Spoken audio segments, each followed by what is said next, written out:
fianga le nganga mo fo ne ama no mata mo fie e wa e fo I ma fata lo fo ma fa fi lo atwa le malo le atnu e fa fo mai foi ia le fo o so ina le tato le sona fa mo le sona suma tasi nei fata lo fa tu pa anga masado nei po kalame ia me fo ia le malo le atnu o fe lava me o la papa a ia atnu mo mau ia fata lo fa tu le swafa man malo ke riso o le sona nei la botato tamu iai o le fa solo tu fo ia o le fa mai ino le sona 4 on tolo le fo tau sama mala tato baba ai mata le tu lango o fa bai o tala le dei ele mo fai suia mali mo ba le fai suia o le mele fina ngaro ile tua a fai lava o le tua ele di wana nafi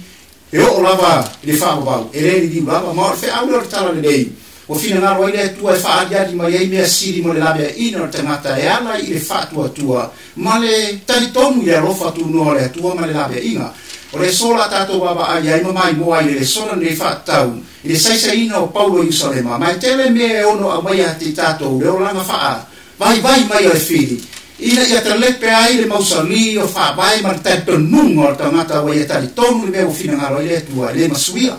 ia o sa bianga io fa fonga ma lo mai moa mai tu lango le au ino le sona lo mato mafuta ne mo sunga to ina nei sunga ya sila fa ma tato e kalesia ia kina ia fa pe forse sunga ya Chris ma tato e kalesia I leone ia mato te talo fatasi le so ia au manu me uma ele mafuta ma su engo nede sona I le fatasi mai o nga pa ia fa mo le sunga Chris e sa un tato talo populava ona te na yo tato le so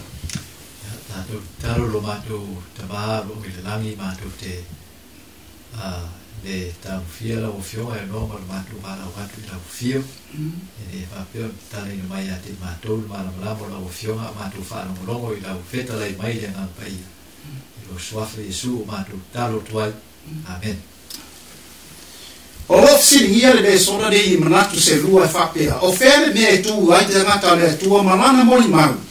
e fa tau teimo poponga a sa ngi ya tu le teime fa le fi na ngam fa masinonga ale lo langi Loro wingo fam talanga le tau fa so atu o le la tanto baba ai nei samoanga Paulo le temina memoria kwa Yerusalema afa tasi maima fo mai le tulanga la apostolo ia matulanga fo I o tangata lotu o tangata yutai o lato mau le tulanga o lato tanto runga ma fa vai fa tau tula fono ata fa sino ai le ngata fo dia o tangata nu ese po tangata lato te moral filosofia le fa ata mai fa ma fa ma lato lava tanto nunga ina ia la ba ilunga o lato tanto lunga e sau mai I data mai fa ma fa o fera o me ne tu vai Paulo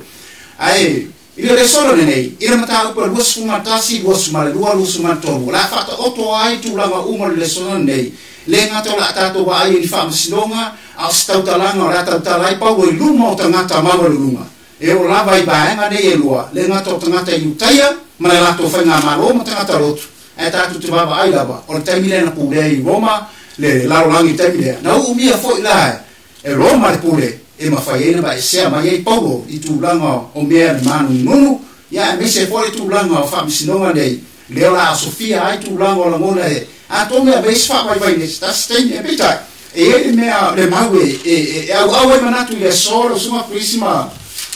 sila fa o le la tatu baba ai le mawe o so ta ye le mona ma manatu e pese I o ta ko lusu to le fam tala ina le maulea o le fam talanga ngana fa pertania o le atua o fa adiatu pesa ora ya o fa adiatu le atua I po no winga o le mea mauti no lava o le awa ia le atua le tutu lo e Paulo to e fa manatu wa le mea la ngua mo mau ia la faia o le mo mau na Jerusalema le mea sai ai la ngor tau unga le tatu tua ai o le awa me e uma ai le soi po Paulo Ile ba yaso mana ini tuara ini sa tato baba ai dei le so na fa tau I mata upo foi le gospel lo o mai ai le tu langa foi le langa sota inga ma ekalesi efeso le fa pe ai on fa talanga o to ba ai mun mai le yo mata fa talanga le Paulo o le mena sa tu politi nga ma sta misi ma le o tio lo to fa tau le wala to lo te mun le Paulo asa ave fa tuanga o fa tuanga la le manino lava e le anga ya tu le kalesia I se file mu I le teni mu a tonu o se a fore fito tonu ma teni le tato lo langi o le a tele suya ina o le a tele fa fita uri o le a tele fi nanga I mea tau tanto nunga o sa o le la tato wa ai la tu tau o se I ni for tato Ide fai tau le tau la tu so ngave ngon tau ko e luas kuma to la tato wa ai I fam talanga le au wai manatu mana ngona fo I so ina le sona le suma tas ya se itanga I fora le fai upo e suma tas e tu so ngave ngon tau ko lusuma to o le la tato fai tau fatasi ya wa o le po ona tu mai e o le ri ia te ia wa fa pe mai Paulo ina fa lo to tele ia oi awa e pe ona e moritino I mea ia te a I Solema e tu sa fo ona fa pe ona e mori mau I Roma sila fa wa fa fonga mai le mau la tu mai mo mai au mai a so sila ngalo fa ali e fa ta tau le vai na ta o le wa fa ali mai le tua o pula fa ali mai le tua lo no winga e ta wa tele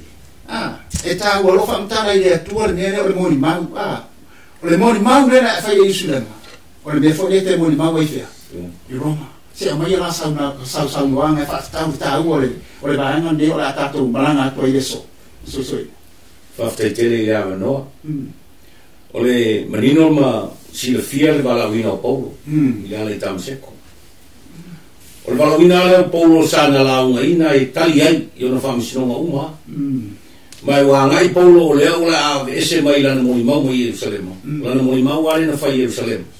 le fo le ngai Roma le si le fia le tua o tangata ele o se tangata na la bala wina sis fa lo tele si le fia le tua e au na fa lo tele ia Paulo a o nga ia tu I fai ngata po hape na sauno e ta tu tele o nga I se file mu e le o nga ia tu le tala le male nga le tu I se file mu o le nga ia tu I fai ngata ma le winga o so I fanga male le rangi le mo tu so I fo mata to bolai ai le fa mal singa la le tu si le fia le tu Paulo e o nga ina tele no fa misino mai a tonu si le fia le tu e te I o vai la apostol le na fa lo tu tele mo fa ali le tu ia Paulo wa pe la fa ali le tu ia Paulo I tamseko ia le mo sa I tamseko le fo to fa ali le tu to fa manatu ia Paulo lona vala wina e o wina le tu se ane fa pe ona fa ali le tu I o tamseko le o le tamseko le fo to fa ali to fa manatu le tu ia Paulo lo vala wina I la mo I mau ina ia awane I fa le tomu lo mo mau o tu mau lo mo mau fa pe tu mau le vala wina o mo le tala le ma nga ngwe mo no wes ia fa pe fo na e tu mau ai o le la ia nga Roma si le fia le tu le nga I polo Roma e le fa mo fia no fa misino ina pesa I Roma ia le ona mai na fa malo si la le nga ngo le tu ia polo ina ia loto tele le o o te lea, wale wha whonga mai maru la tunu, a bese tu langa le wha popol sunga to ina sila whau. Le vaenga lo ta ua o le moli mau, ma le winga le upu le wha mau wha ahari atu le atua, le winga le upu wha alo tere. Lau sunga kwis, e bese iwa sau lo ma whau le so ina le sona le, mantua fo le taimi a sa ungi e su, I le taimi o le posa ia te taro I le whanua kese mani, e wha mewhamta langa wale ma whai e ia, e fa mena so ani mai la ni fa lo tele le mera nga ya tuai ni sa tau o le nga ya tu foi na Paulo I lo fa ani mai o fa lo tele mai mai se mai sa u mana tu fa popo e vai le so le fa mo fie mera wa nga ya tu ne apostolo Paulo pe no fa ta tu tale no ina o le la ta tu baba ai o la fa ta tari mo mai tanga to ese ma tanga te Jerusalem po fere ku le sai de la ku e Paulo o la tu la mona fa ma fa le po fe mera ai ia le tu la no so ai ko tanto mo tinora per eso sempre non fa poco la suma io le fa vai anga o le calcia le tanto te su per ia o le uma atola e o le afiona le tua por tu spaia ma camera kana se ka uno fai uma o le fufuanga le tua e fa ora tana sala o le la uka u le ngai o inga sili o le fa o kana o kana le maliu Yesu per miliula nga Yesu le ko kuma ye le nga akinga inga role ka disi ngi fa sao ai mala mo ka nga sala le sa ili le fa ka le mo I balo ngai la so mo ko balo ngai po so le fa vaera e o vedero ka pusu ngai pe o mai e se aule fa pusu per kasia e fa mai awa e pe o de molitino I mea ia tiau Yesu la ia I Jerusalem e tu sa foi on fa pe on e mol mau Roma e kusa le al mau Maria fionga Yesu le no fai de nga venga mua. O ko keo. O algo keo se bea. E ko fa ke kaisi o mo el beo fo fo le. O nga bi fo le nga pa ye lunga ya ke ko. O fa ye o ko mo mau. Ya ke. So fa vai le o le ka sisi ai le nga venga le tu mai la ka mai o mai de so mai ai de que se ko no su ma lima o fa fo fo la. E ko mo fa nga o le fingero ro nga ka e ko mo fa nga ka mo di vai o fa nga o le finge. So for nga le ai ka sisi le o fa ka winga ya Yesu que viso lungo le liu sa ka lo. Le an ko bala wei paulo. Awa mea piko sili o nga ka ue le kuale ko o le ngai o inga le o le fa ako ko inga o le malama le o ka maka i longa fa o kanga enge o ngi fa se inga longa ala i fa o kanga ai fa sa o inga ai fa sa o le e fa sa o le kua ale a mengo le ngango pa ia le o mea kako le nga ki nga lue mai le fionga le kua le nge fa sa o e kako malama ina ia moa e kako leo kasi leo kako i loa e fa ka o le mo maula le ma e ia le ko ka ke mo mau fa ka ia Yesu e fa fe o ola ka e ola o Yesu o mo le ko mi ola la le o mai Yesu a fa ku ko e ka pe ki fa ku ko e Yesu lo vai na i ruma e pe o vai mai e de o i kanaka se io o ka mu o sako polo vai fo i vai mai kua e anga ina isa ko lo pere ki ka ko o au nga o fa o kanga o fa kua e maliu Yesu e ke moli maua e nga e fa e o fa mau sali ina le upu mongi na mo oe po au ya malalangi ako so fa vai na le ka sisi e ka ko kua le ai e ka ke vai le e fo ferro wa e mo ka mi lo biro ya le e nga yo inga nga pa ia le o nga paulo o nga la o apostolo ya o au mai mai ko mo le ka le sia o yu ka ia fa ku o ese fa ku a le fa we le ku kingo ke viso o le ka le sia ya ka ko umange le la ko sisi e au ku le o ka ko ku Jango te lava ali se va na ta ua le ile fa foma mai lo manu le nu ile so ina le sona ni sila fa o le mele o fa mtala mai sunga to ina ya Chris ta ua te o le mele le subi o le moni ma awa le familia sa mama ko le male le ngale tu ya Paulo o le moni ma le o le moni ma le lo binga ai sia me wala ina te suisu ya i moni ma o tamat lo binga e pe sa o ai dale a bai ngol mon maule tu spa ir ta so pentecoso le fe mai ai avea o toma moni ma lo vinga la ele ora sa no anga fo ya mai mai la tu e fata ngol me le moni maule le ta un felu di wa ila me le di le tu lo vinga ele sui ale me tu mai le tu el ma fo forta mata o le me ale ka yo ya vai se sa no wa ftaile avno ole tala le imale fionga le tua o tangata o malama i le tala le ima le fionga le tua e au ina moli mau a fai tātou te whaelo atu le tua ai le o mau ai le o alwa ima le tātou moli mau o le whisiri la ia tea e hape whea na fai mele o moli mau ila ua mata i le tuspa ia o lau moli mau o le soifuanga e te soifua ma o ola tātou te whai un tātou mo poto le tuspa ia ma fai un tātou malama ato le whamtalanga o Paulo malana moli mau ai ale ma fai na soifua ma tātou ola e le se moli mau o a gata le pe el Paulo le ala le len fai mai ai na e moli mau ia tea u Jerusalema e moli tinoina o le moli mau fona na i Roma o le soifua na e soifua ai Paulo i o Jerusalema ma whaatino ma ai ele kalesia i uteia i Jerusalema o le soifua ma fona na e soifua e Roma o soifua la whaatino o tātou o tangata tāpua i le tua a whai le soifua ma tātou wola i le malamalama ua au mai o le tala le e le se moli maulana na tātou ai au le fionga Yesu ia whai o tō ma moli mau o lono wima a le whai ai tātou ma moli mau o le tala le atu laula uma e le iloa la po le atu laula tātou tala inga mani tala le oi ei tātou o alu ne tātou Paulo le i pe o le tātou so in le so i whama o Paulo mrani moli mau a le whatuotuanga la o Paulo na whatuotua Paulo i le tua o le ala wale le marusi le apostolo na ina na mautinol wala ino ai na ia taimina fete na ia i si taimi pe na le sa fete na ia pana per telo taimi peita ele tu la fo ina ile tu na fa la mo Paulo ile tu na mo ma le ma fu anga fo ile na marusi le apostolo tingana na sila fia wa na i taimi fa na ta mo le anga ia tu lo so i fu e oti ai le fa ele si pa mo ma po ele fa fa fisinia fo e Paulo na mo ma tasi aro na moni mawale na wala ngai oia e na te moni lengo o Yesu no is na moni mawa ya Paulo o ero nauti ma la onga na mo tato o e wala wina e tala le o le moni mawa na mia ya ve tato moni mawa o tato moni mawa ya tato so i forma fatino le fato tuanga ma le tala le wa o mai le tua ya tato ina ya fa ilo atu tangata Sami ai tangata mo fio falo mai ole. Ma e tele na pia suma to ina mai mo mai maru la tu ma fa foma mai tu la mo ta o ne o mo mau.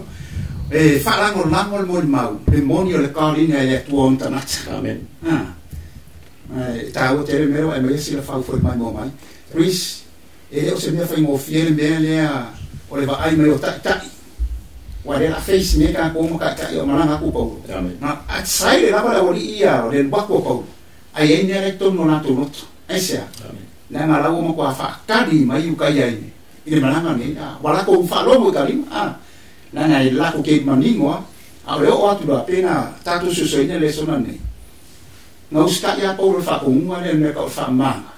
na mo ka ko mo kan kai u kai a mi ko fa kas ka kai u kai mo kan ko mo es ele mo fa sa ko mo man se fa ma le yaso fa ko mo aso ino kai no mos o le na nga ora wi de fa ki a apostolo fa kingo mena ai le ufale como la man ma o ifolo e isi tua ina se fa ta ya Paulo e tulanga le sole la ka so le somane e se mai ya sa no anga tulanga ole fa yo Paulo le va enga ale fo sa fa po so manatu e fa ta ya mona la apostolo vai pole ale le malo se kamaka o i roa ka ki va ai ku le sai ko ke le kamaka mangunga amaka roma amaka ngaka tango ngakoro wa poleale mago kakoro e baba aya kuro le mia e kapke la makiere so ipua amaka roma maka sa bisa farma ya ole fa o mala vole o upule ka ke una ko amaka i o molma te upula ngale fe pasu kasi de fa ma e so fa ka wanga le fa karmenge si fa o molmau a upule fa ma i o molitino Mortino. Lo winga e nga e kaukala. Yeah. O leo o ai ro kingo. O era le ai mai e kanga. O le moli maunga o leo o moli kingo mai. So le moli maunga le fa e Paulo. Ba mo Paulo le va au mai Paulo i le sawa ina e Paulo o le carecia le che siamo. Le carecia Yesu Cristo. Poi la ko e fa ku di suafo Yesu. Malaku ka komu le kongiola na lenga na dikim kanaka le ku ya Yesu ora ko nga le sa wa inga Paulo ora ko wa ia sa amakola Paulo ke ni sa wa inga e Paulo le ka le si o Paulo le yu kaila so yu kaya le sa wa inga Yesu fa sa ko lo Yesu o yu kaya e kasi o le fo yu o fa sana mai ge ya Paulo o di liu Paulo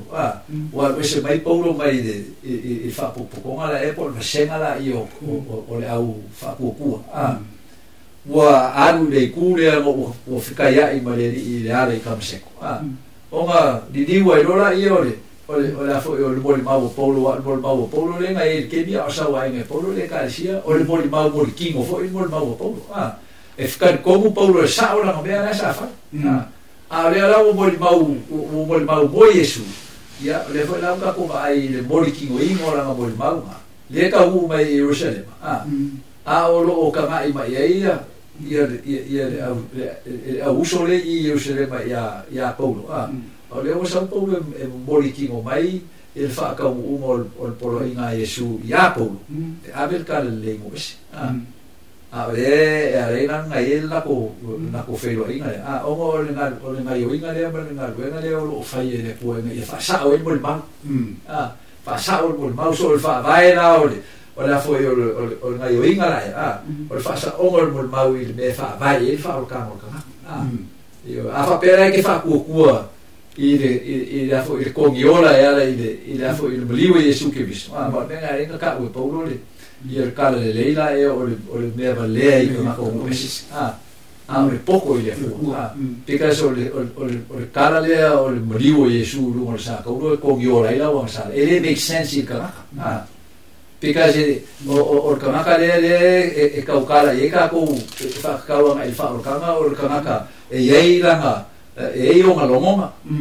e lo ma los e lo mai loi ko mo ia kanaka i mea o fai ngo boli ma winga i langa ai mo soifua fa kimo mo langa ba ai so mera i finka o e fai si ele a ma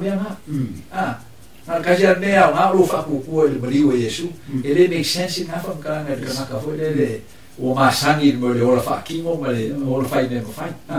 so le na le fa piko nga le mal awe le ko po e nga e fa e lo ma a mai fa kasi le ia fo ia la langi o mai ku ese e lo ma fo fa yu kai ma fa ese o ma fo fa yu kai e kausisi ku la fo ma fo fa ku ese e kausisi na le poco ma ko mai o kanaka le mga ia nga venga ale ku e o mai fa kasi e ku e lua inge la ko lua o me umanga e lua e ka ua ai le fainga sa o la ko ka ua pa le fa singo nga i la ko fa ku le fa vai o la ko fa o ka me Jesu Kristus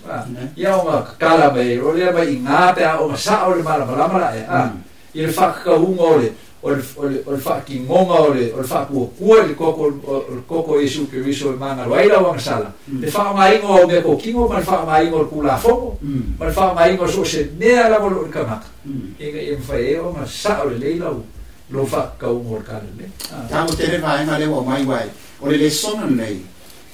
o le mena le ta tu tala no ina le fai ku le sultas o le upule fa mai ina i ngana sa mo o le botino ai ngan fa petania ia o le fatino ino se mo ma o se mena ola ma soifua ma fatino wa si ya ku mo ma o le fatino ino se mena amen i lo se mena as kaukala ai le so ma fa ma yo ino se mena pena sa mo si le fa wa ma le sona nei le ana ya tu le ta ko te si so manga le nga ko mo le sona nei o le ala ta to wa ai ai e le ko fa ku puinga mai se file mu le mangu ko na poye ma fo ko kasi la ko fa uma fa le ngate yu kai la to ya an be fo le wa ma ya to fo ta na to mu kasi o le fisinda mi ta ya fo le mai so na tu fa popo ma le so inga le sona nei e pese ia te a le sona nei e le teni a fa fiwa Yesu sa fiwa i matanata sala da fa sai ma tu supensa no masima ya Chris ai o ne le teni muni popo nga Yesu o sa nga ni mo kan ka mawalunga e pese i o lo ko e talo ma fa so na le sona nei le ka lino o Paulo le na fa pe ai o le ra fa yo ma mori mau i lu mau kupu maka ka yo maro ro no winga la o va muli ale e finalize ai case ni o me ni fa pe e pese i o la ma ka tu ma i tanata mawalunga fa masimo e ma ye fa o mo se me ai e tinga malana ave fa umale pe fo fa msnonga Yesu kwa mangumu na baka mak pisa o wale mo se ko pe le na kupule i Efeso se mai ala sau manatu fa ko por tu langa le wala wa sue wale na ma fa finga uma ne wala ko poero ni ma sai se mai sau be sau nat fa ko fa tau sana i mata ta yo lo tu ma ngona fo yo apostolo after ile ya no e lei fai un fieno a lui apostolo o a folingo foi si fo o le tala le leile tau ave aiutai o la tau tali tonu nga me fene tu ai mo tu la fone fa o le tu la fone le ngana a le la wa mai ni tala le ia Paulo e ave nu es e fa o le le lo fatuno o le fa tu e mari u so fa o le nei tanga te le lo fatuno o le ngana sila no fenga tai le tu ai apostolo le va per no le ta un ta ko lu suma tas ba lu suma lu o le fa no no le apostolo ne ina i mo fa no so fa tas fo linga mai fa mtala na tu o se awala la kwa pa tu fa tas ne so ile kalisi tas ile kalisi Ma fa no male nei apostolo, ia mo fe no manino I tangata. O le tula fono le la to ia intai, o le tula fono le la to te manatu ia I e tau sisi ai. O le atua le ona le tula fono. O Yesu. A le te ia. A le ala sa o le whainga tāle o tala le sa tam whaila apostolo ina ia wha manino ia intai. Le tala le lei o le tula fono. E le o ngā ruenga. Ai o le wha tua I le atua le ona le tula fono. O Yesu la le tula fono. Tam whaila polo e wha manino wha malama ia. O le tula fono ia intai. O le tula fono. O lo I le Roma o mata upo e lua o wha upo e suma luma suma tolu. La e whai mai e apostolo I kalisiego. E le wha ola I e le wha atau ami tonuina se tas I ngā ruena o le tula fono. E le wha oi no fui se tas I na mata le tula fono. Peita. Pemelo polo peita. O le ana le tula fono. E tau ami tonuina o ia. Lo ina la mena le sa tau o whainga tāna le sa tau whai polo e wha manino ia I utaia. Le mele la to te fina wal. O le mea tasi ma le tala le lile na tau au tua. O wai fōlinga mai vai I utaia. Ese le tala le lile polo. Ese le tala le lile la to te tau fia. A le la sa tau whai polo ina ia wha malam lama I se awala. E whai ngō fia. E le o ngā ruenga o le tula fono. E wha o lai o tau. A o le tula fono le na awal tula fono na o Yesu o le tula fono. O le tula fono whai tino le ale atua na fia o mai le rangi o Yesu. Wa e sue po na o e sue le le ngaoi, le ngilua, wa uma lava tula fono e te mo uma ia Yesu. O le wha tino ngala na le mana polo e tau wha malama ia iutaia. O le tula fono na tau sisi ai. O Yesu a lea le Nasareta. Na maliu ma toi tu. O le tula fono ale na. E ta I te e ai iutaia. A lea sa tu waila le apostolo I na ia tau mo whai wha malama. Wan fo le ata le alena le whainga tāne ne ngā runga le apostolo o nei fōringa mai o le tala lea polo le nā venu e se lena wala awina whaaptoa I le atua o le tala lea whaolaina ia Yesu e ala le rofutu no a o I le whai mai utai o le tula fono le ola tula fono le na au mai mose a ngaro la I utai e le mo whai utai na vai le tula fono I e roa le tula fono le na au mai mose e tau sia le la tau soifuama ma le tula fono le faiata tula fono faiata ina mai amos ma le tula fono se fulu le tu o le tula fono se fulu le tu o le tu na awa fai mai apostolo le Roma no ta opo suma tolu fo opo fulu o tasi ale opo ta fa ye tula fono le rofa o le tu o le rofa la vai o lo no wingala o le tula fono le tu o le tu na o ma le rasa tau fa manino ai le apostolo ia utai a o fa ngata o le anga ia tula le apostolo ia na fa uma ma pe no le sa ta uele le fioma Yesu no mana tu le le apostolo no vala una po fea sa fta ina e paulo I no fa misino e le sui al tali po no fa le la uga ma tali paulo e visita be esfori mai ese fesilia ala kaisa ese fesilia ale tupo a keripa ai tasi alta le paulo o lo fa mtalanga o lo vala wina o ia ira le tamseko e Yesu ma le o vala wina na tu mau ia o le no mana paulo e tau mau ia e o alu nauti le no fai mai ai no wa mana o tanga tai o ne alu Jerusalem ai fai mai paulo o to fa ti nga mai lo ona na mana o le fefe la apostolo ka o te le vai ngale wa mai ia suma toi a Chris vai foi le tulanga le sona nei fatau le I la unga nei Paulo wai wala ina toe o ringi ala unga Paulo ka o fai ke so le fa pegi e la unga longa bala winga le kalina ai le termine na fia mo e ia sa mo le kala mo ku nga ko mo le mo ai ka kala mai ngo ka mai ku ngo le oro ai fai fo la unga e ko ke foi wa ka e foi tana tan fa lo wa la unga e pese I e fōringa mai o le a sausau moanga tulanga I mene le la fe aua ne e fōringa mai e re suian mo li maune ma fe aua ne o le kalina ma malawina ma le me fina ngaro ai le tua ma le tasira me fōre le se mo ia sau fa mala manga ko se meria o le I taka ke lo ka ngaka le mera ka o Yesu na mali wa toya tu mai wa pe o le fa mai no le tala le lei o le fa mai o le tala le lei ai le matua te kong e soli para sa kani le sa mo sa sa mo na fa ta wi la mo le po Walewa la ngani Paulo ngale le olo walewa tatu ba sa pu ya se ama ya sa mo le ane lunga le se me si ya tu fa tau le na ngani Paulo ya ole va ngale e ta ue e Paulo e a foi e tu sai le va ngale o na Paulo male hoi male au na a perfecta o tu spa e tan yeru wa o le vai kaure ka no ka ko ungi ngalo ya ko ngi susu le songa le ka susu e ngal kwa ka ngi o le vai kai mi o le songa le ka susu e o le ru vai kai mi o le fa vai o le ka si ke siamo mai la makanga so o le ka si la le o le vai kai mi o le ka si le ko ka no e ka o le ka si e feso o le vai kai mi o le ka si fa e feso le ka si ke siamo le ka ke ai vai la le fa dinga ngai tua ngai e fe au ngai e ave ngai e ka si e fe so e fe bei upu e le fe ngai tu o i loa ia nga o lo ti nga o lo on sai ino e la va tia e o le anga o i la i va ka vede u mai la ia o e tof fo e o fai mai o apostolo la to ai le ai la o e lo fo o tanata pero e la to o e la va tia o e foi le orsai o e tau ki ngā ono logi moa e te le i wha vai la va ki ke ape o Paulo le e foi wha simu e le upu le o Paulo para o apostolo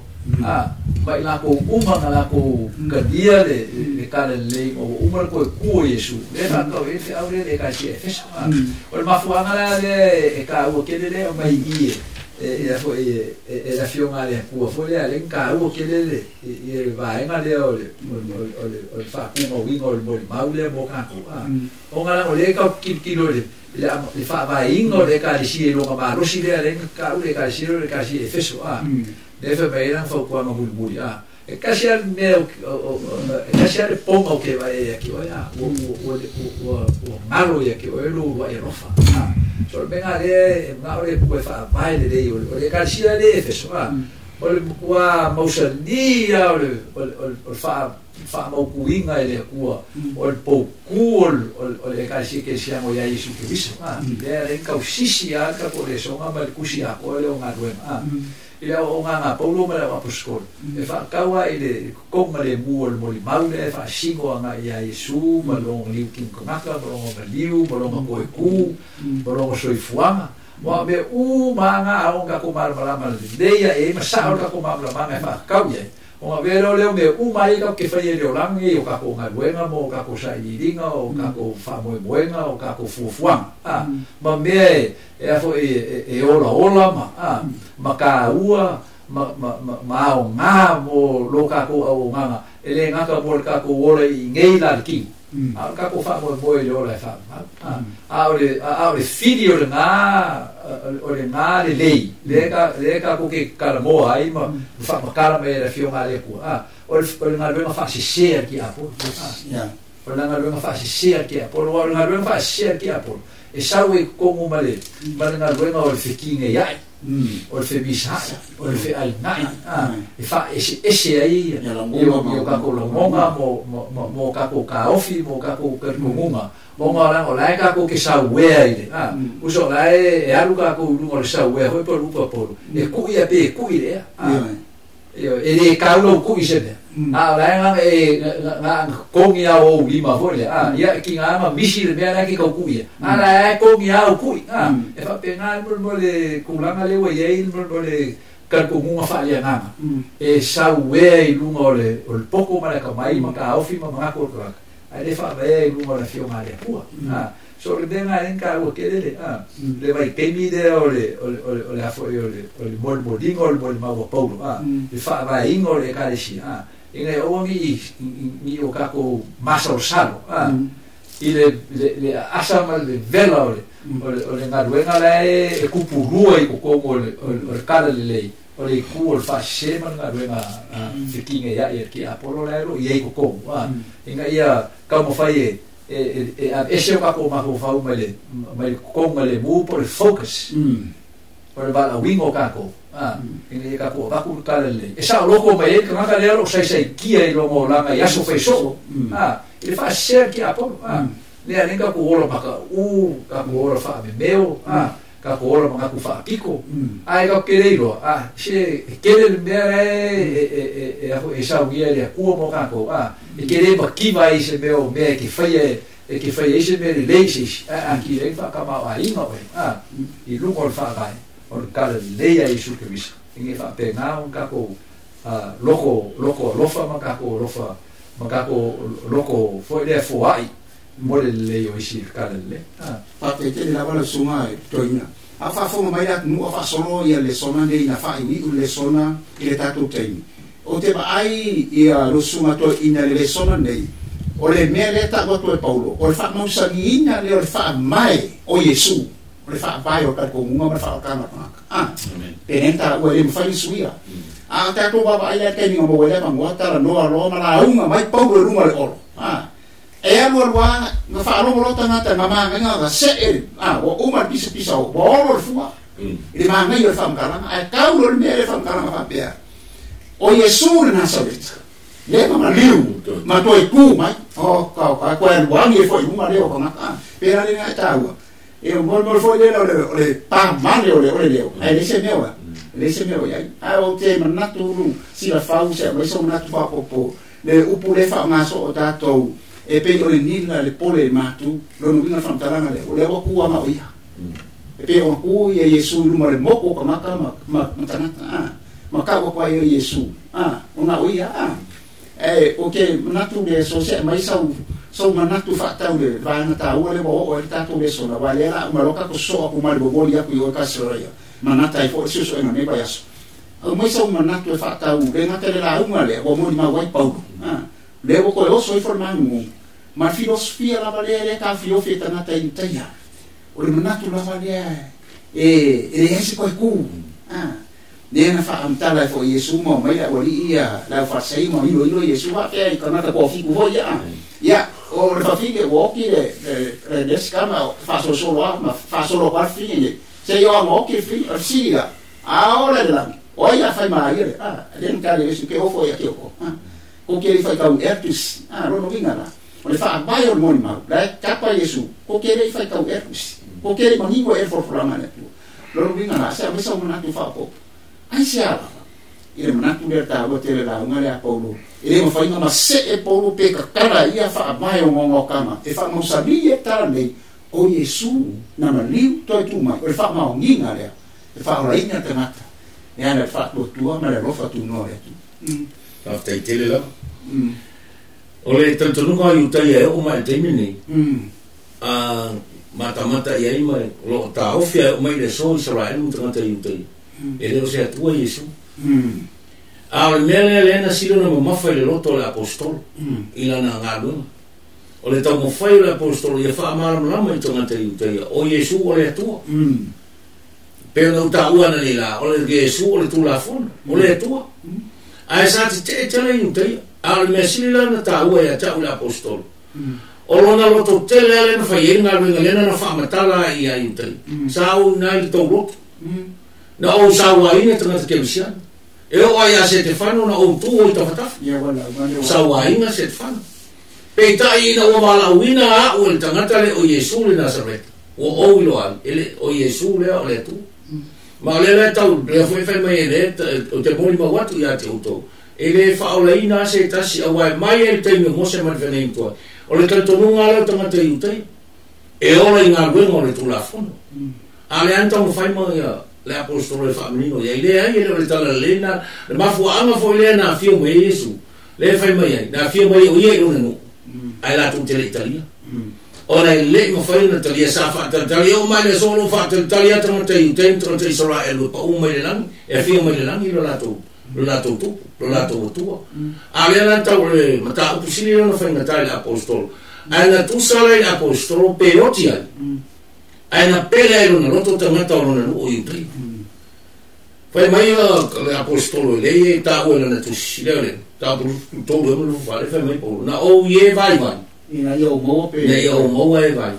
na o ye leo il tulafo leo no foi tulafo ina ia o mo il tulafo to so se to ina tangata yutai na mana o Paulo ia o ia il malmala mo le tala le na mai e Yesu ia te fa che tai la apostolo na lo to tele ila na moli mau mal vala wina o ta o le apostolo no vala wina ole ata foi le ta una o mai ata to ulo tangata le wa o mai e vala wina mo le tala le e au na tatou tu mau e ma tatou tu lotu tele awai pe ana tau se taimi o me silale tau o tangata o lonu soifua e o lava le me pole a lava o ai tangata ai o tu lo vai lo el me a faina el soifua ia stop lo time out se vai pole al tu lo e te lo fale to a Paulo e le time out Paulo le na ele momoringo le tala leina o mai ia te e Yesu fa mata na mo le mera le ansino le na mata ia le tau tele le apostolo lona ona tangata yutai e wi ana wala wi fa pito ia mo no es ai le fa ta mai Paulo lona lo fa tele un tangata i on tangata no yutai le na ala ia na o ina no to fo ia sale le foi na lo tuati ngala wale le mo ri o ia tangata yutai ai fa mera na la unga le mta brusu mo ngalo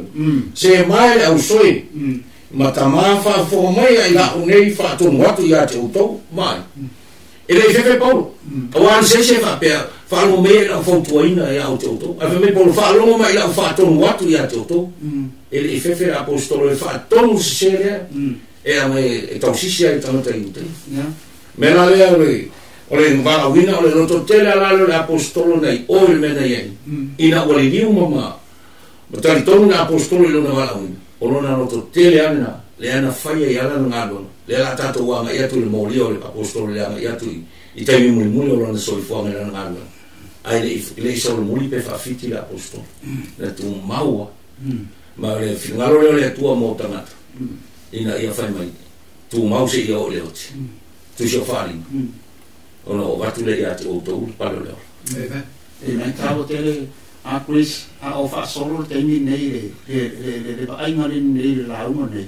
awa e se foi fai mo la uma nei e mo ni na mana mo li mau li wa ngai a le wala uma kwa o ia sai o sai ya mai ai o ka pule ma fa so kingo se fa mai ya ka off wai o le nei mai ya fai o no kingo mo pa sa ani uma kwa e Paulo ma fo fora ku luma na era ko ki mo li mau ya pe e kam ka ye ko fast food ye le ka wo ki so ma na ka ko so ina i fōringa mai pe o ka makai o hilo whakitoa. Sia mai asa u whamtaranga mori mau whakau e o le mangaku rau i kankai ukai. A konga sui ei se la mōma la kosko. Whakau mori mau le arana le ofte nga i ei mga. Sa maa ngere se e la ko wharong. A ko wharong fōka wari i suare. Le i kaka kere ia. Sia mai sau whakoponga whasolo fo ia le kato le songa nau. O le vaenga ngai ka orunga i le mori mau. O le lenka unge si fa ai fa ma ngi se o leoki o le mala wingo kako o le mala wingo o kako e bulbuli ya Yesu o le mala wingo kako nge e kako i do le ala e kau i le oki le e ka o kuspaia o ko ngi o lansa o le oki ngare ngi si so kako e sa o me leoki a o le oki le ma o ia le ku e wa o me ya kako o le oki o kako i o kako winga fa le kimo e au ye le marosi o le kako filifilinga ingi fa ye o ma fakau le upula Yesu fa le upula Yesu a fie mul mai ka pe ese kasi fie mul mai ka e ka mo o ko sky o ia ia o ki la na le fa ka ye le fekalinga na Yesu ingi o ko ola i ola fa la e fa ma o lunga polo o ola mangaku foi area ia que a ia pesi o sidia o me e pe ia o kapo masangi so fuanga o kapo fo i mai e kapo e ia fai kapo ko o fo e isi ke mi pa o marosi ke le fa o so ma ko so la e ka o so mai fo i pe se o mai o si pe fa se o si fo le ma pe o so ko ma ro ia ka ka ko wa ko fo le nga mga ara nga o le o ka ko masangi o le nga le fa ka ye le o nga le mai i fa ka wa nga i le ungo o lo ba la winga ma la mo li ma e a ko e si ka inga ua makua uma lelei lou masalosalo i lou mga umia o le ola fou ia Iesu Keriso e mawhai e o mawhisangai ngā oe mapuapua ngā mawhai ngā kā makofokofonga masauanga e sau ia ke oe onga o whai oe mamori mau ia Iesu awa e se o langa e se o langa hoi le sao mai whai kionga ia pe sao mai ingi mai kaunga po i whaamisimonga e whaakaua ngai i lo kau mawhai ke muri ia Iesu o ke biuma e ke whai e ngā kūlanga e mga o mi ai lo momoku ese mai i kele o mea e whai ma whaarabelave po maa e kausuai pe kau kewa ai pe se me hoi e ke suru ai o mea ngā lea e whamai e peru o mea whaarabelave ia ka kou whakau ngā i le whaoka o mea ngā lea e whakau i e wala winga le o Paulo lea reinga ngā mauki ngoa a ka kuora pe o le aro Paulo pe fase fulu pe fa afe ka ka olae e ka pule ave lo e ke pole e ai sia la mo lo ola le a ole pu o le uma o ma e ku aku pe fa mai e lo masuma lo o e ku na fo ko kingo ka na ora ile pu ia mane be ia makau mai mali o le kulanga ngā le iai le kako moli mau moli e ku aku i lunga o lomo kua kua inga o le upo le kua le ngā ki kausia oe pe ia ke oe o lava i le ngā kaanga o lola so e leise mai kaimi e leise mai kau e leise se ngofuanga po se si o manga e le au iai le puipuinga la ea le li le hoi kau le kako kakaro le li o e ke inga mako ko fonga ai e la vea i mako ai mea le ama uma so o vaenga i o le mori mau le e la langa i ko kongo le o le fionga le kua mole kalesia inga i e mawhai e o kako koa le i le wha vai o kare le wha ko poe a Yesu e tele mea e lama iso i fua l'apostolo ai e whamtanga ngā Paulo whapea o unono tanga o ke mika ai o ngā o Yesu wai o se mea malea i whafonga mai maro la nupe o whaisi whamkana wapea o le ngoa kua wake ngawa o ke fia ai e eska ka fia ta ngoa kia e maku a kuruma ai o fuare loto le whanga ino whamtalanga lea ore o amo ngoa tanga o te manatu tau nei a whafonga mai a whasoro minute 2 minute le sona nei sa whautuanga sila whau e whatau le sona nei e fōlinga mai krisi i le whamaina mena na sa mai o tau ma fo le roma tau pe bani a non fau pe tosu ma tonu o le fa pe ai wa o mauti noa lono winga o le mori mauorta na takesiano ia mauki ngoa na mea fai amen na o mea fe kako mori mau e fai mande mauki ngoa mena ne sipa kako mori mau na ngare kusa ma fa vai mea fi ngalo le kuai o soi fo ai mo fai ta mori mau peka le ora ni tola nena esa unopis de ka we polo fapia o ke o ki ya so fa so e fu la mon ma o le ko ora la parte na ka fa ki ora a me sa fa mtanga sila fa de upula le pe o le o fa tole de fa mtanga le pa o le ta o le romo ta pa to suma to pa e o to suma pa fapia o mauti noa e le ma fai de oti po le ola po a ngem po le koko po mea akali o mea kali o sao le technology le sa ke ni po mea ne no po po ma luma po le roto e ma fai se kasi ya me ma fa ke ese ka ko ro ni fa ma fa po ro mea o le rofa tu no le tu fa o ina ka ka ya fa ko se ma se fa tu ana vai o le mea ke mo mori aku ya yu ka ya fa ka ma kana ta ma fa ba fa ta na fa su ta uai le apostolo o le tala leile na walu nai ui me le whaolaina ia Iesu ale le rofa tuno le ta ua na ia Paulo ti ngā po ale te leo mea na moria pepelo e o le mea na whasala lau e tala pepelo le ia ai grumos le whaperetania i tangata moria pepelo e le imai maua se minute e tasi o soi whanga Paulo e mana tunatua ia a tātou na whai au tangata ia te oe teimi nei mo fe malofia roto istai o le atal na o le apostolo e tingana tele mo ia pelo mo ia po ai le mai mau asa na taimi ma fo fo ia ta sialmente ula ia va e polo o fe au na mai fa o ina tangata ile maliu e suma to tu mai ala le fatuno au wala men taula ia fa ai la apostolo e popole polo se metas o non tau le foi mai o no tanga o te fia ia nga be na tau e le ia si o tato e no tia ai fa mai fia fori ngai vale ai ma fo tangata e no poni ai peita o le tangata o le tu fa mai lole o le poto o le tangata o le vale nai mo le tu le anga fai mai tu perfetto i sei o to manatu e le o manatu o to wala le o wala ma fu anga na le tau la i va e po nei lo le po o na manatu mo na ta tia ai tau la i na ai ala ma manatu le to na mai ya te ia na avel fe ia fa uma na ngalu na Silvia pe nta o po Timoteo fa lo Timoteo ta po fa la ina nto tino ngai na o i fe mai po o te wina mo a ul palo le a mi to ne ngata ia te a o to uma o e fe no fa ma o se mo i mausili na ona o tia lo to mo ma fu pau ye fantalanga le apostolo a le fatinonga la so i fo na apostolo io se luinga na mo tato tangata o vala wina le tala le ina ia tato fa maoni tato tu mau le vala wina i tato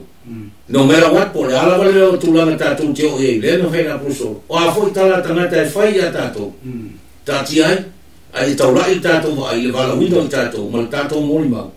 ina ia sa nia nistangat mo la mi mare ora fa ba Chris a fa sona nei na minute toi man tu fo te mi le awa lama kanata ie e fai mo ma fa soti pa ya na ye ta malo tu ni le no la ku mo ma ka wa ku ka e ko sera ni le na ta no fo le ni me le la ku ni me le ne ko mo no pa mo no o i ka sa lo ia le fa me le sona le so o le winga fa mtana e pese i au ma fa le tu langa le na tu ya pa wai roka mai for ka po mu ko po no ta ko ma fo re Yesu na fe po e ta mata Yesu fe an wa ne fai ra uri ai fai uma ta mata ya po o le mena o tu fe an mo ta mata i se si ta mata se fo o winga si mo makana e ka ko i ma ko pa ma wala no lo winga pe fo le ste na ile na mona man manatu i to inga winga fa ya di fa pe ta mi ai o tato si dia de va le sona ne wa fa mo ina le sona le fa pe po a bea o poco le fa ke e mo ta una ma bea la o ke le ni se la o ke ka ko minga ma le ma su io o le fa ba o ka le se ma sa fa tu ana mu ni ani ni te na fa mai ale ta to le son al mai mo mai da ti ya che lo è sto io poi o la foi o le ta ko lu sfuro na luena pe ko lu sfuro non fai una fa mai o te mamma o il toto na ta uma wa wo le na tia se be yes ina nei le fai ro atu ya te auto e fina ngalo uma o le tua o le nei ina tausie o to ya te auto a to ma la ma mo uma la o to fiai o to e nga pa ia e fai ma leo ia leo atu le ka le sia le tua o fa tu ina e ia mona i lona la toto e o so le ka we yo le fa vai la e o le fo yo le na buena le o pa la winga i de ka le sia le tua le su ke miso inga ia avea ka ko ma le o nga buena le ma ka mai fo ka ko mai e ke o ma fa mai bor mal ku spe on fai le ku fa ko anga i sai o e ke ma ko ye ka ka na fai inga ia na lue ma leo se a bera fa si mo e le winga o le fa ko anga pe fo ma ya ka ko ke ni le winga o le ka le sia o le winga o le pa ia o le finga ngalo le kua e ala ya mo por inga ma ni fo o fa vai nga o be uma ma fa ye le kua le fa vai lu mo ku na fo mo ka mau o le si le fia le kua o mea ke faia o mea fai ku mau e fa mau e leise be e fai fu ele me o mai no fai le ku ma ka le o mai le so le ai ka ko ke fa la mo uma ye ma ka ko ku uma ye e me ia mo e ka ko le ola amen le ola fa ki mo ya Afaira o me uma fale kingo ka ko ke mga bio la u ka po mo mai de lo mo e pu mo nga lo fu mo nga lo fa buki bali ya ka ko pere shige ku era mo nga fai de pu ma mai ya ka ko de fa na mo e ka ko la fa le ka se pere o nga la e o me wa pe fa me push e mo morki ya na mo ni fa mo na le ma le ku ali ka ko e o i ka ko i fa en cama ma foi ma po nga le ora le ka ko ki uia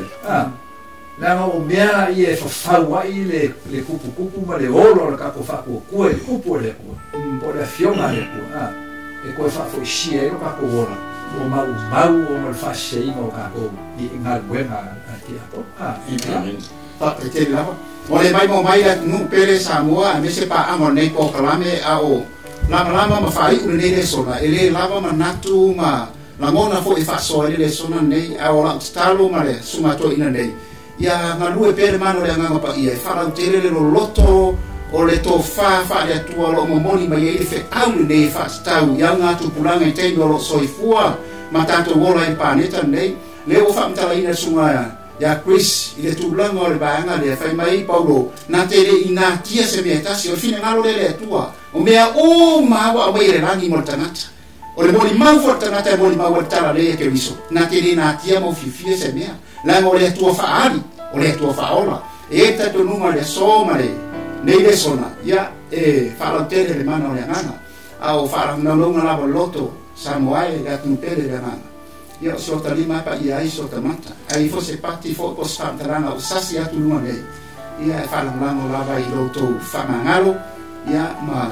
la fo nu le ana a matu tau i sa mo ma mo fo stemi fa penei i vai so asau ia mo so ina ma fa ma e ina o le nei sona mo na ia tato fo flama nei a fiamna mi se pa postari ia po ni tau sanga foi ia bo se mana ma anga i tulanga le sona tato tu fa i le sona fa mo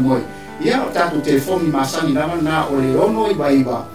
fa tolu ban ono i baiba fa tolu ban ia manu ia tele ia fuafuanga po kalame o te kala aulia ma whawaro sunga to ina se fal na te whaia tatu talo whai ia ma whamanu ia i po kalame o le nifo yasu Ua mātou tamai o le rangi ua whai wina na mātou whasoa e ale na uwhiona mātou wala watu i ate oe o mai el ngā rua ngā tanata o mātou la fo i atu ngā runga mana runga anu pa ia se i e momoli i whina ngalo ma wha moe moe lo o tino ina ia lana ina o lo lātou soifua ma mātou ola tāpua ia mātou loa ma mana malama i tala lei ma lau wala wina o mātou o mora whaola tanga wha mnuia mai la o fio i lo mātou o tino Samoa le lātou whaafonga ma mātou whalong Pamangalo i mātou pe a whai o mātou whatamala leri i nga ngana na ave ai lau whiau o mātou whaamoe atu i a te oia ngā pa ia o mātou sosonsi e te whaamatala loto te totasi ina i a vea lau o fionga o se whatu e pa ui le ele e tupu ola matalau lau e sauni ai lo mātou o tunu uma mo le langi ma le ola e whaavau e saunia mo i mātou. Le mātou talo le ie pe a mātou tau mawai le nei asu. Tuni loina i mātou le angangu pa ia o oe le mātou tua. Se ia mātou to e whei loa i se aso ma se teime te whina ngaloi. Tu mau atu lo vi inga e whaavau lau. Amen. Amen.